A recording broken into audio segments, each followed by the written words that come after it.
the next video in my series, Work, Life and Learning. This video is titled, When My Humorous Speech Was Halted Because of a Serious Incident. What was that serious incident? And by the way, what was that humorous speech? Let me take you through this curious little story. It was fall 2017. The NIT Trichy batch of 2017 to 2021 had just come in. It had been a couple of years for me into Toastmasters, and it had been a couple of years since we had set up Toastmasters at NIT Trichy. It was time for us to have the next blood come in, the next set of people from the batch of 2017 to 2021 come in. And for that, we wanted to have an orientation meeting, a demo meeting that will showcase what a Toastmasters meeting is. And just to keep it short and to take the questions and answers at the end, we wanted to have one demo of each aspect of our meeting. So there was going to be just one speaker in that meeting.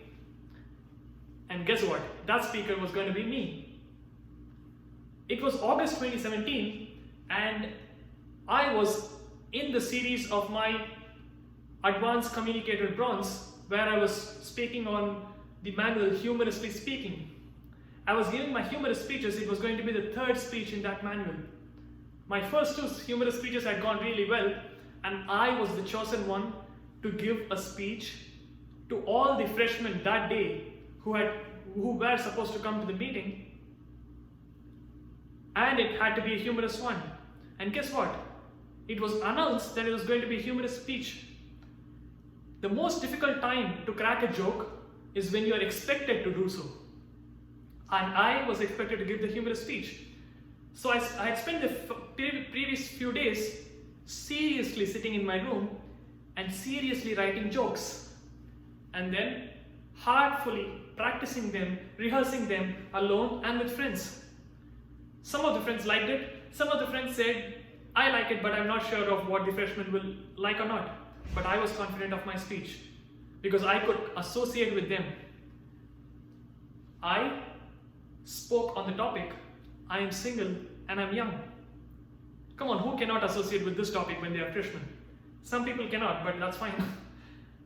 We had expected a large crowd that day, and it was going to be the A2 hall. The NIT Trichy people would know the admin building and the A2 hall, which is the biggest admin hall at NIT Trichy. The flyer was out, the meeting was set, the stage was set. I probably wore the same coat but a different shirt. And I walked into the meeting at 5:30. The meeting was supposed to start at 6. And when I walked in, just the organizer of the meeting was present. There was no one else. I was shocked. I was shocked, and I had to give a humorous speech 30 minutes later, provided the audience walked in. Will they walk in? Will Toastmasters get the next batch of students showing interest? Will we get the next batch to carry forward the legacy of Toastmasters? Is that possible? All this was running in our mind. A few of the other organizers came in, and we were the only people in the room. 10 minutes to go into the start of the session, we were just 10 people.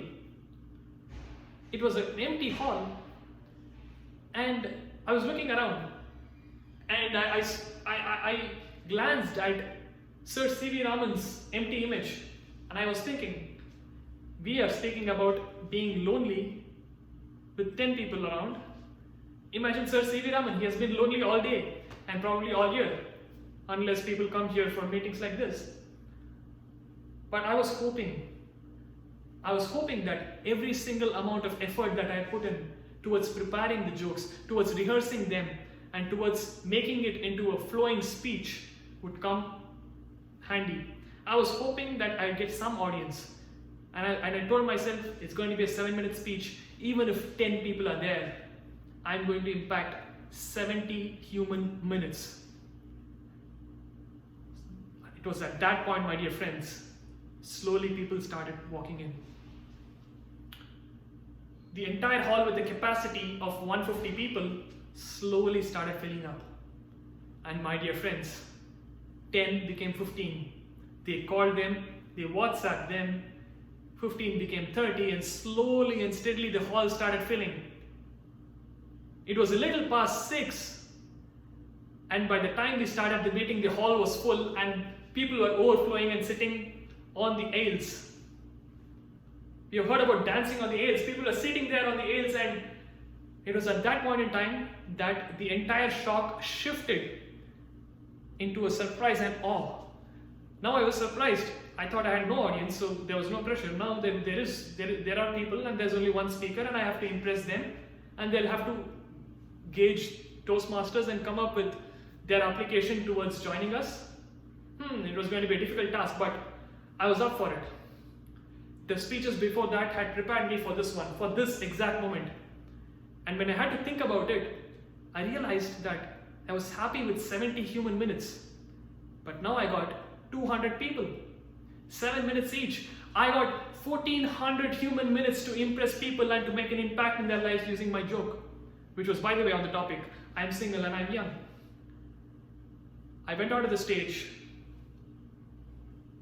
slowly started my jokes, and as I went through, one after another, people started liking my jokes. In a large audience, the clap just intensifies itself. It just magnifies in its scale. 2 becomes 4, becomes 8, becomes 16, and suddenly the entire hall was cheering for me. As jokes began to land, it was at that point in time that a sudden thud was heard in the hall. A sudden thud, a huge sound was heard in the hall, and everybody turned their heads towards that sound. I, after having prepared the jokes and delivered them for 3 minutes, had lost my audience in the middle of the speech. I had lost everyone. I had to bring them back. And when I realized what had happened, the sudden thud was because a big portrait had fallen on the floor and had cracked a little. People were looking at that portrait, and at that point, my dear friends, is where something struck me. It was a moment of wit, I would say, or a moment of epiphany, that I realized it was the same place where Sir C.V. Raman's lonely picture was kept. Dating back to a few minutes, I was able to realize that it was Sir C.V. Raman's picture, which I thought was lonely all day, that had fallen down. Maybe he was a little too overwhelmed to look at the audience. That's what I thought, and that's exactly what I used as my next joke. When I realized that I had to bring back the audience, I converted my previous joke and said, even Sir C.V. Raman could not take that joke. Oh, my dear friends, my dear C.V. Raman also probably went through these same struggles, being single and being young. And that brought the audience back into my speech. That helped me gain my audience back. If it had not been for that joke, imagine I had lost that audience. I was the only speaker, and it was halfway into my speech, and it was a humorous speech. There was no way I was bringing it back. That serious incident had to have a humorous way of being taken over, and I found the humorous way using my memory, or going back to my memory of that being Sir C.V. Raman's portrait, and using that with my previous joke. Once I was able to tie it with that, I was able to tie the next joke with Sir C.V. Raman and take it further. It was on rotational mechanics, and thanks to Sir C.V. Raman for helping me get my speech back. So there are these circumstances. The bigger notion was that at the end of the speech ended well, and we had a record number of registrations to Toastmasters. Around 300 people had applied for getting into 30 spots that we had in Toastmasters. That was the competition, and we were so glad, and we then expanded into 2 clubs and then expanded into another club before I graduated. So it was all flourished from there.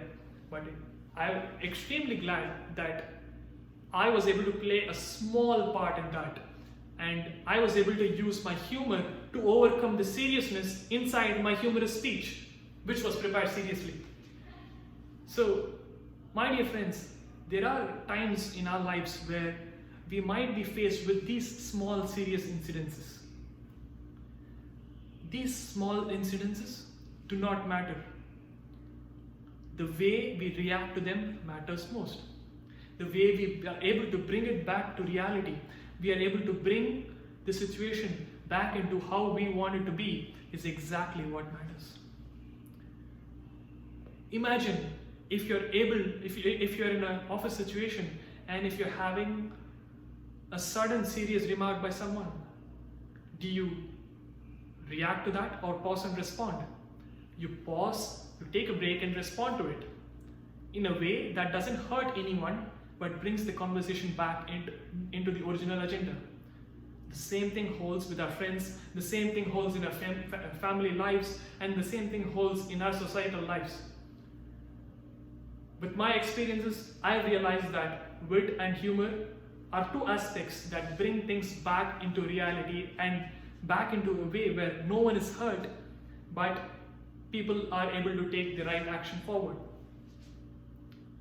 My dear friends, through this little video of mine, I was able to give an example of a serious incident inside my humorous speech to intensify the macro level point of using wit and humor during serious situations in our personal, professional and societal lives. I hope you enjoyed the video. More videos coming through. Hit the bell icon, like, share, and as they say, subscribe to Sai Kishore Raju. Thank you so much. See you in the next video.